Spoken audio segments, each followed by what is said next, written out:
The topic is a profile on the governor of Abia State, Governor OKalu3. And of course, Governor Kalu, before we had our final break, we promised that we would give you the last part of this show to give you an opportunity to talk about your visit to Nashville, because we understand that you've been in Nashville for a couple of days now, and you've had an opportunity to move around and deal with some of the officials and et cetera. And so why don't you sort of give us a report in terms of the kind of thing that you'll probably take back to Abia State in reference to who we are here in Tennessee and how we're willing to cooperate and work with you. If you could we'll give you that opportunity to do that now. Well, I see a lot of prospects in what we are coming about. Some meetings have been scheduled, which due to flight problems and what is happening, meeting in the governor's office and the mayor's office, which I will schedule next time when I'm here, sometime in the future. But we are signing agreements on health. Health is a very essential issue in my mind. Some of the local people here handling it, Dr. Mado have briefed me on what we are going to sign. We have looked at the documents with the various counties and the government, and we are going to have an excellent relationship with the state of Tennessee. And I believe with what we are planning, there are going to be exchange health program, both education and cultural program between our states and this. And eventually, when I become president, I also pray that one day you will have a president from here when I'm president, so we can be able to work together. So I believe that there were a lot of things that we'll do together in terms of finances and advices and all the rest of them. That's a program that will be a sister state to sister state program to enhance the two economy.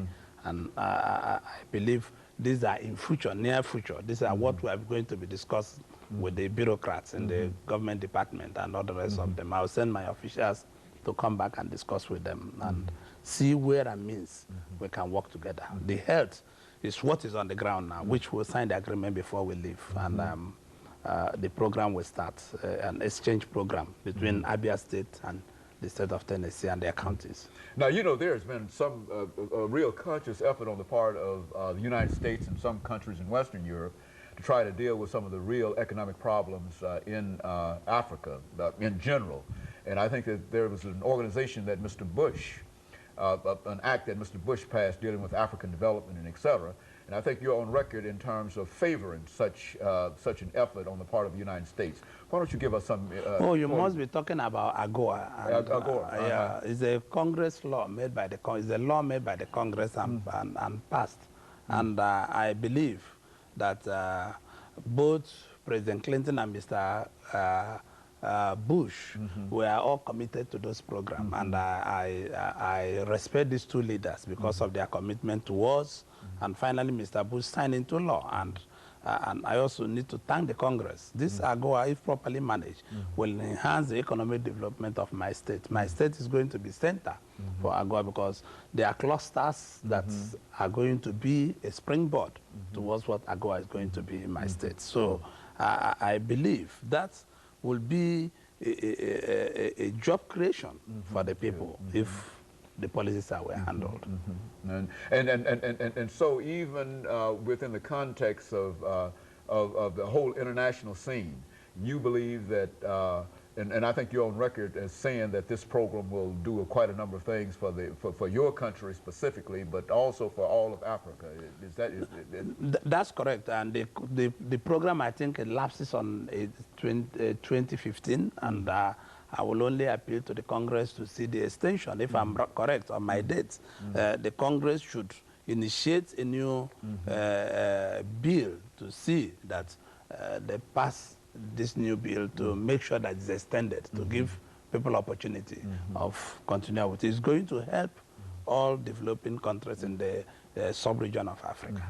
And so is there, in terms of the resources that you have, I mean, in Nigeria, do you find that you have the adequate access to all of those resources, oil and other resources that you have, or do you find that your people specifically have been sort of excluded from having access to resources like that, the oil and other areas? I think there's a lot, in the central government, there's a lot of corruption there. And the common people have not got the real access to their resources. And this is why people like me want to be governor. I would want to be president, to make a change and make policies that will initiate people to be involved in managing their resources. And it is important for people of Nigeria to manage their resources.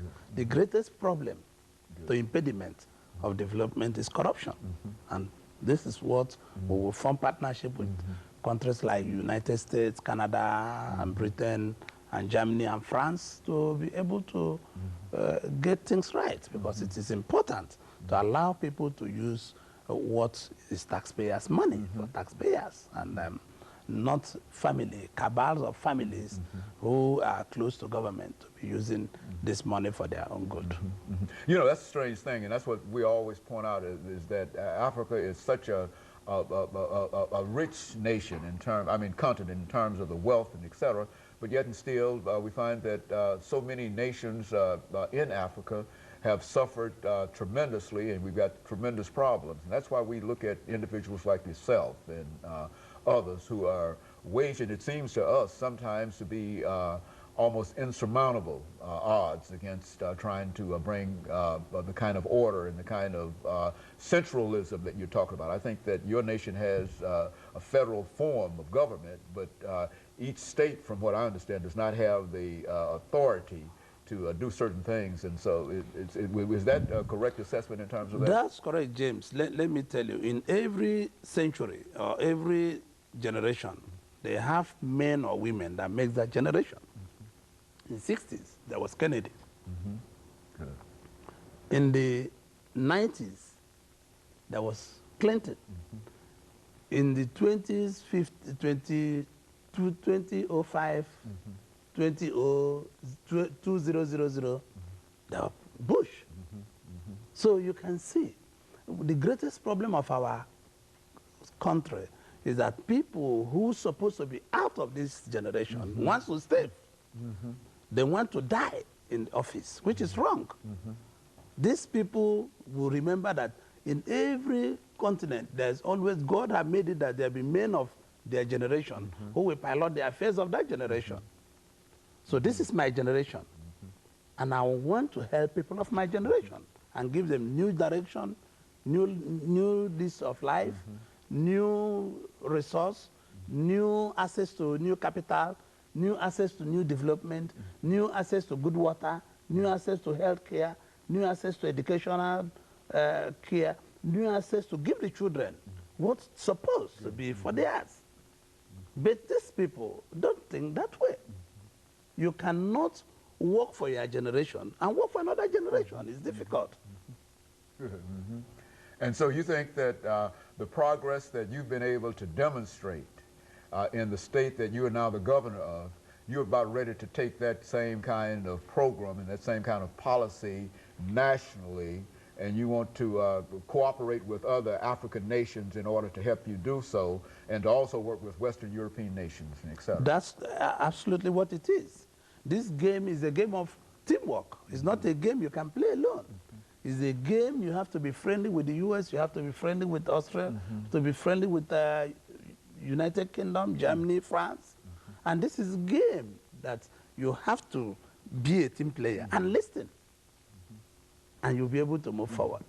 As long as you are playing a solo game, to your pocket, you say another thing in the television, you do another thing inside your room, we are not going to make progress. But as long as you can be up board, out front, and honest in reference to you're dealing with the people, you think the people will support you in reference to this? You'll be on board, and there'll be development. And corruption will go down, and people will have access to their resource. Okay, Governor, we've got 47 seconds before we end the show for today, and I just want to thank you for coming by and giving us that small glimpse of some of the issues that you have to deal with in Nigeria. And perhaps over the last 30 seconds, let us have you make a final remark to the people of the state of Tennessee. Well, not only to people of state of Tennessee, this is general to all Americans and all Western Europeans.